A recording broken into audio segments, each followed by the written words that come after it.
अस्सलामुअलैकुम। चलिए आज हम सॉल्व करने वाले हैं महाटेट 2013 का इंग्लिश पेपर। इसमें हम 25 सबसे इंपॉर्टेंट सवालों को देखेंगे। और हाँ, ये सेशन खास तौर पर उर्दू मीडियम स्टूडेंट्स के लिए है, ताकि इंग्लिश के हर रूल, हर कॉन्सेप्ट को आप आसानी से समझ पाएं। तो हम पूरे के पूरे 25 सवाल कवर करेंगे। और एक बात हमेशा याद रखें, ये जो पुराने पेपर्स होते हैं ना, ये आने वाले एग्जाम के लिए एक फाउंडेशन की तरह है, एक बुनियाद।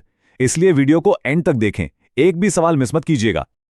और सुनिए सबसे मजे की बात, इन्हीं 25 क्वेश्चंस में से एग्जाम में रिपीट होने के चांसेस बहुत हाई हैं। जी हाँ, बिल्कुल सेम पैटर्न या कभी कभी सेम सवाल भी आ जाता है। तो चलिए फुल कंसंट्रेशन के साथ शुरू करते हैं और इंग्लिश सेक्शन में फुल मार्क्स लाने की तैयारी करते हैं। ओके, तो शुरू करते हैं हमारे पहले सेक्शन से, ग्रामर और वोकैबुलरी की बुनियादें। ये वो सवाल हैं जहां से आपका स्कोर बनना शुरू होता है। चलिए देखते हैं। तो पहला सवाल, यहां पास्ट में दो काम हुए हैं। एक, हम स्टेडियम पहुंचे, दूसरा प्लेयर्स चले गए। अब रूल क्या है? जब पास्ट में दो काम हो तो जो काम पहले हो जाता है उसके लिए हम पास्ट परफेक्ट टेंस यानी हैड के साथ वर्ब की थर्ड फॉर्म यानी V3 यूज करते हैं। तो यहां प्लेयर्स ऑलरेडी यानी हमारे पहुंचने से पहले ही जा चुके थे, इसलिए करेक्ट आंसर है ऑप्शन 3, हैड गॉन। सिंपल सा रूल है, इसे हमेशा याद रखें। ओके, सवाल नंबर 2, हमें अंडरलाइंड क्लॉज पहचानना है। इसकी एक सुपर सिंपल ट्रिक है, आप बस वर्ब से व्हाट का सवाल पूछें। The patient was sure, sure of what? मरीज को किस बात का यकीन था? जवाब मिला दैट ही वुड रिकवर। जब भी व्हाट का जवाब एक पूरा क्लॉज दे तो वो हमेशा एक नाउन क्लॉज होता है। तो हमारा ऑप्शन 1 बिल्कुल सही है। क्वेश्चन नंबर 3, करेक्ट स्पेलिंग बतानी है। ये एक ऐसा वर्ड है जिसमें बहुत लोग गलती करते हैं। करेक्ट स्पेलिंग है SATELLITE, यानी ऑप्शन 4। इसे याद रखने का सबसे आसान तरीका है इसको टुकड़ों में तोड़ लेना। सैट, एल, आइट। याद रखें, एल डबल है। बस इस पैटर्न को दिमाग में बैठा लें, कभी गलती नहीं होगी।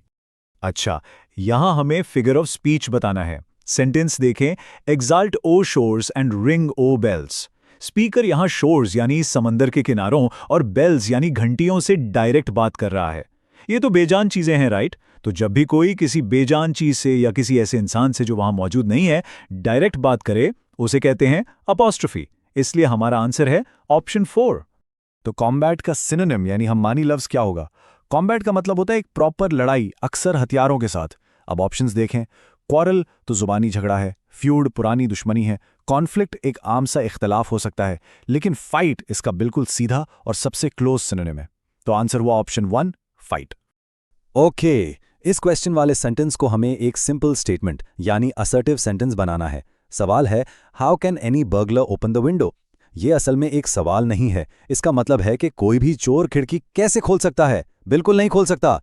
तो इसका सिंपल नेगेटिव स्टेटमेंट क्या बनेगा? The burglar can't open the window. बिल्कुल सिंपल, इसलिए ऑप्शन 2 हमारा करेक्ट आंसर है। चलिए अब डायरेक्ट से इनडायरेक्ट स्पीच। इसमें 3 चीजें बदलेंगी। पॉइंट नंबर 1, हेयर बन जाएगा there. Point number 2, tense change होगा। हैव कॉल्ड जो कि प्रेजेंट परफेक्ट है वो हैड कॉल्ड यानी पास्ट परफेक्ट बन जाएगा। और पॉइंट नंबर 3, सबसे इंपॉर्टेंट, क्वेश्चन का फॉर्मेट खत्म होकर सिंपल स्टेटमेंट बन जाएगा।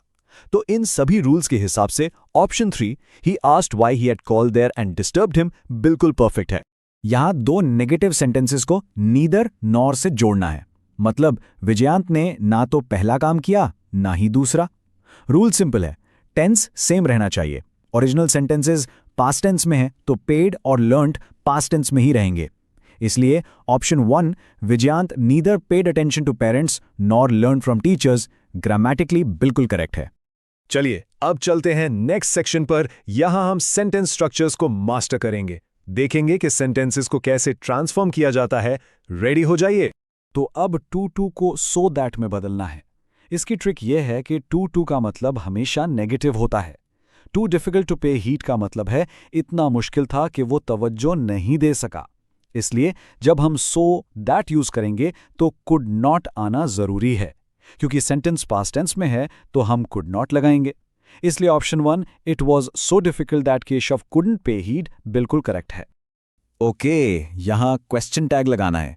सेंटेंस है, show me the way to the park. ये एक इंपेरेटिव सेंटेंस है यानी इसमें एक रिक्वेस्ट या कमांड है। और इसका रूल बहुत ही सीधा है। इंपेरेटिव सेंटेंसेस का क्वेश्चन टैग हमेशा विल यू होता है। बस इतना सा रूल है, इसलिए ऑप्शन 4 हमारा आंसर है। इस प्रेजेंट कंटिन्यूअस क्वेश्चन का पैसिव वॉइस बनाना है। फॉर्मूला क्या है? W word plus is am are plus नया subject plus being plus V3। यहां नया सब्जेक्ट है द मीटिंग, जो कि सिंगुलर है, एक है, तो उसके साथ इज आएगा, आर नहीं। इसलिए करेक्ट सेंटेंस बनेगा where is the meeting being attended by you. तो ऑप्शन 2 बिल्कुल सही है। यहां सही प्रेपोजिशन बताना है। वर्ड है एंटीडोट, यानी जहर का तोड़। सोचो, एक एंटीडोट किसी बीमारी के लिए काम करता है या उसके खिलाफ? बिल्कुल उसके खिलाफ, यानी अगेंस्ट काम करता है। ये कॉमन सेंस की बात है। तो करेक्ट आंसर है ऑप्शन 2, एंटीडोट अगेंस्ट मलेरिया। अब इस सिंपल सेंटेंस को एक्सक्लेमेटरी बनाना है। रूल बहुत आसान है। जब आप किसी नाउन की बात कर रहे हो, जैसे एजुकेशनिस्ट, तो वाटर से शुरू करते हैं, और जब सिर्फ एडजेक्टिव की बात हो, जैसे ब्यूटीफुल, तो हाउ से। यहां ग्रेट एजुकेशनिस्ट एक नाउन फ्रेज है, इसलिए हम वाटर यूज करेंगे। So what a great educationist mister Sen was बिल्कुल करेक्ट है। Option 1 is the answer. Integral का ऑपोजिट वर्ड बताना है। इंटीग्रल का मतलब होता है लाजमी हिस्सा, जिसके बिना काम ना चले। तो इसका उल्टा क्या होगा? ऐसी चीज जो अलग हो, आजाद हो, यानी इंडिपेंडेंट। और देखो, यहां एक ट्रैप है। ऑप्शन 4 एसेंशियल, वो तो इसका सिनोनिम है। सही जवाब है ऑप्शन 3 इंडिपेंडेंट। यहां हमें आर्टिकल चूज करना है। देखिए, इंग्लिश में कुछ फिक्स्ड फ्रेजेस होते हैं, जैसे in a hurry, in a loud voice, in a low voice. इन सब में ए जरूर आता है। ये एक पैटर्न है जिसे याद रखना है। तो यहां भी इन अ लो वॉइस आएगा। बहुत simple. Option 1 a is correct. Superlative से कंपैरेटिव डिग्री सेंटेंस कहता है कि शताब्दी एक्सप्रेस सबसे ज्यादा कंफर्टेबल है, मतलब इसके जैसा कोई नहीं। तो जब हम इसका कंपैरिजन करेंगे तो हम कहेंगे कि ये बाकी किसी भी ट्रेन से ज्यादा कंफर्टेबल है। इस किसी भी के लिए इंग्लिश में फ्रेज है थैन एनी अदर, इसलिए option 4 more comfortable than any other train बिल्कुल ठीक। यहां वुड को यूज टू से रिप्लेस करना है। देखिए, पास्ट की हैबिट बताने के लिए हम वुड भी यूज कर सकते हैं और यूज टू भी, दोनों का मतलब सेम है। तो हम बस वुड की जगह यूज टू लगा देंगे। पर एक बात याद रखें, वुड और यूज टू को कभी एक साथ मत लगाना। तो सीधा सा जवाब है option 2, Rishikesh use to find a better job. और अब हम आ गए हैं अपने आखिरी और सबसे इंपॉर्टेंट सेक्शन पर। इन सवालों में इंग्लिश के वो पैटर्न्स हैं जो एग्जाम में बार बार पूछे जाते हैं। तो चलिए फुल फोकस के साथ इन्हें सॉल्व करते हैं। एज सून एज को नो सूनर दैन में बदलना है। इसका एक फिक्स्ड फॉर्मूला है, इसे नोट कर लीजिए। No sooner plus did plus subject plus V1 than. Simple, क्योंकि सेंटेंस पास्ट में है, हम डिड यूज करेंगे। इस फॉर्मूला के हिसाब से option 4 no sooner did Shrinath put than बिल्कुल परफेक्ट बैठता है। यहां इफ नॉट की जगह अनलेस यूज करना है। ट्रिक बहुत आसान है। अनलेस का मतलब ही होता है इफ नॉट। तो जब आप अनलेस लगाते हैं तो सेंटेंस से इफ और नॉट दोनों को निकाल देते हैं। तो इफ ही डजंट अपोलोजाइज बन जाएगा अनलेस ही अपोलोजाइजेस। डज नॉट हट गया, इसीलिए अपोलोजाइज के साथ एस लग गया। इसलिए ऑप्शन 1 बिल्कुल करेक्ट है। हमें एक ऐसा WH क्वेश्चन बनाना है जिसका आंसर अंडरलाइन पार्ट यानी योर लेटर्स हो। तो सीधी सी बात है, योर लेटर्स एक चीज है, इसलिए सवाल व्हाट से शुरू होगा। और क्वेश्चन में वर्ड ऑर्डर क्या होता है?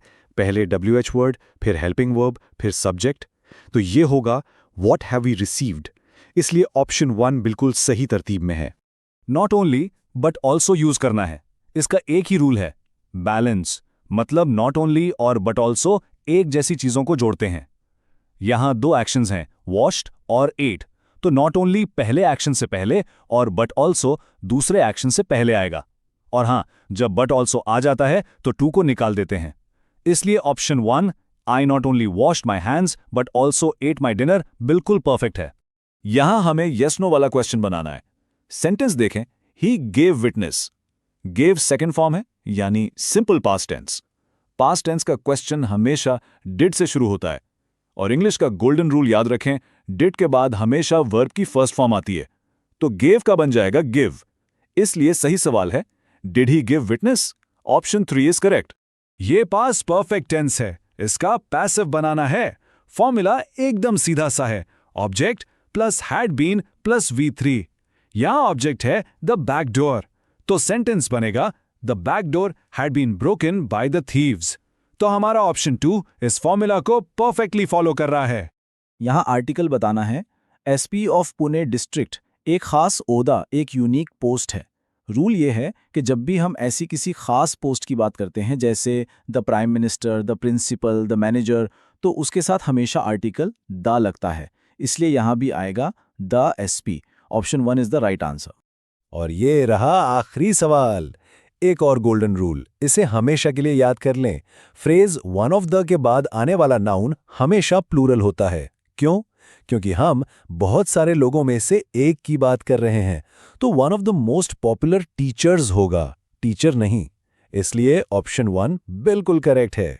जबरदस्त। तो अगर आपको इस एनालिसिस से कुछ भी नया सीखने को मिला या आपकी मदद हुई तो इसे लाइक जरूर करें और अपने उन सभी दोस्तों के साथ शेयर करें जो एमए टेट की तैयारी कर रहे हैं।